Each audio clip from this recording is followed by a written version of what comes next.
Welcome, and for me is REALME GT Neo 2, and today I'll show you a couple tweaks and the tricks you can do on this device. So anyway, we're gonna get started with the dark mode, which you can find under the display once I pop in that tray in. Just give me a sec. There we go. So let's navigate into our settings, then display and brightness, and in here you'll find the two different modes. As you can see, the very top ones we have light and dark, so you can switch, basically hard switch to one of those. But there's also another option, which is the auto switch. When enabled, you can set it up, for instance custom right here, and set it up so it changes between light and the dark mode automatically, giving you best of both worlds, especially when it comes down to like going outside during the daylight. When it's like light outside, light mode will be way better, and during the nighttime at home or even outside, dark mode in my opinion is just better. It doesn't like blast your irises with this super bright light, so it's a little bit less harsh to the eye. So I highly recommend using this. Now moving on to the next option, it's going to be the video enhancer, which you can also find under display and brightness. Just scrolling down, we have right here. So we have the video color enhancer and also image sharpener. You can enable both of them. I believe if you tap on them, it does show you the difference between those, though probably it's not as visible on the camera in this tiny window. You can try to maybe bring it closer. Yeah, okay, there we go.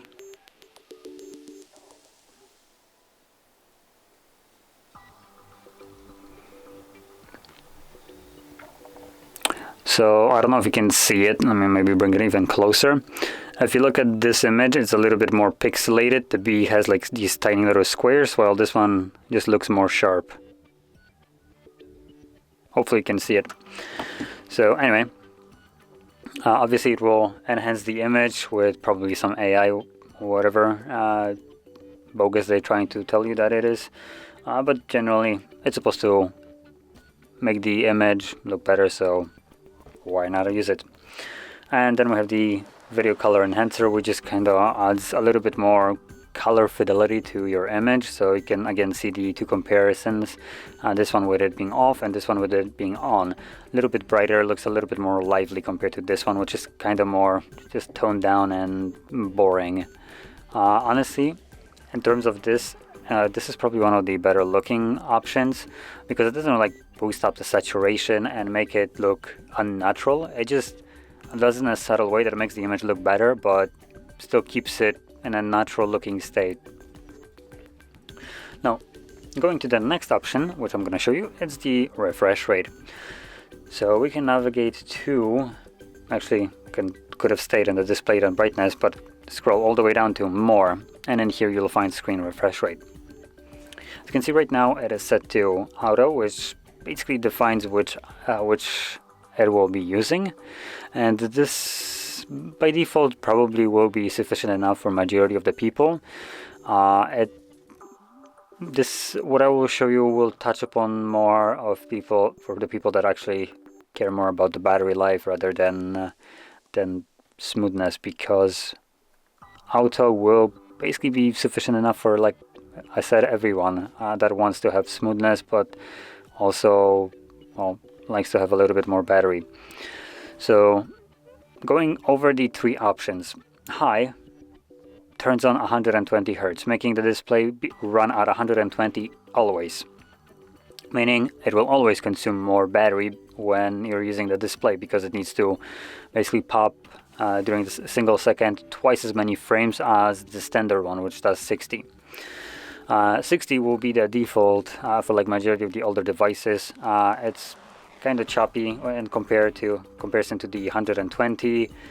I don't personally like it, but in terms of battery life, this will be the best option. And auto select will basically define the option between those two. So as an example, right now that when I'm not scrolling through anything, it will switch automatically to 60. You cannot see this because nothing is happening, but it's right now using 60 instead of 120. The moment I want to scroll, it automatically switches to 120, giving me that nice smoothness.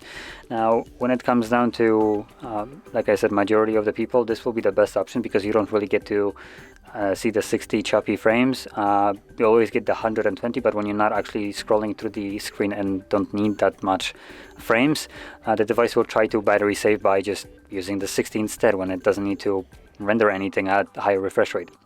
So it does consume a little bit less battery than the high option, which always runs at this. But compared to standard, standard will be always the most battery efficient option. On this device, it does not say that it drops it anywhere below 60. Some devices, like as an example, which I can remember from the top of my head, Oppo, not Oppo, what am I saying? What was it? The OnePlus, there we go. OnePlus did have like the 144 hertz with the Smart Select, which drops it down to like, I think it was 5 hertz. So significantly lower than this. And that did most certainly make up some of the battery ground in comparison. Could have been, probably would have been nice to check it, but I'm guessing could have been close to running at just 60 hertz in this case, because when it switches down to lower frame rate, it preserves more battery. So yeah. Now I got stuck on the refresh rate here for quite a while, so let's move on to the next option, which will be the status icon, or icons as a multiple.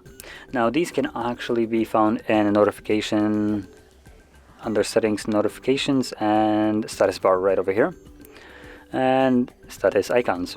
And in here you can see that we have a bunch of different toggles.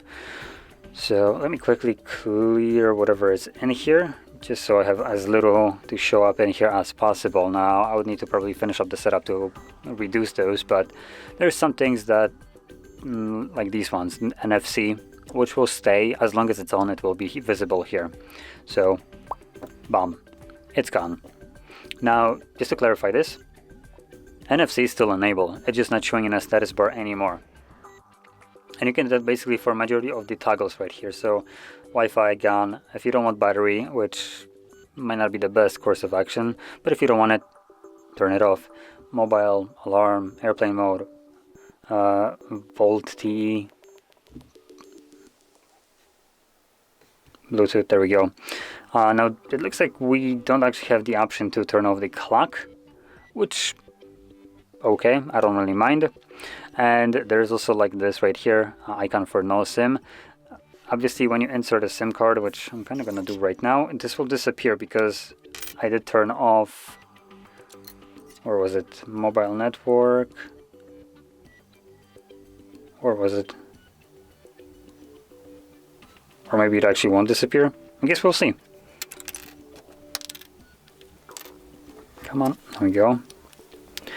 So if I pop this in, what will happen?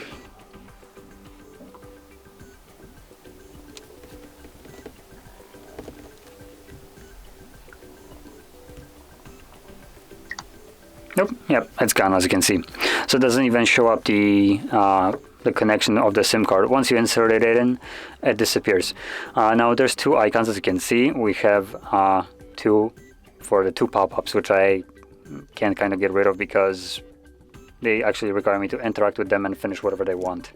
So normally, if you disable everything, the only thing you will see in a status bar is your time. And obviously, for the people that want to have the cleanest look of their device, this is the way to go. And continuing with that clean look, another thing that I'll show you is the gesture navigation, which does not actually come enabled by default for some odd reason, nor does it give you the option to enable it. Personally, I don't really like that. I would prefer to have it enabled by default, or at least give me the option throughout the setup of the device to choose between the two. So for the people that actually prefer the gesture navigation over the outdated buttons at the bottom, simply navigate to your settings, scroll down to convenience tools, navigation, and select swipe gesture from both sides. And as you can see, it brings this bar at the bottom, substituting the buttons, and the way you use it is you swipe up on it to go home, swipe up and hold to go to recent, and swipe from either side to go back, assuming you can go back. If you're on the home screen, the gesture won't function, at least the back gesture. So as you can see, it also shifts the icon a little bit lower because it does have more space right now by removing the buttons that were previously here. So yeah, it gives you a really nice and clean look to your device. And you can also fiddle around with additional settings in here. As you can see, we have a bunch of other ones. We have navigation, gesture and motion, screenshots, screen recording, smart sidebar, quick launch, split screen, and so on. Actually, not so on, this basically ends it. So yeah, you can fiddle around with them, see also if you like some of these in here, toggle them on, and utilize them. Now anyway, this would conclude all the tweaks that I wanted to show you, and if you found this video helpful, don't forget to hit like, subscribe, and thanks for watching.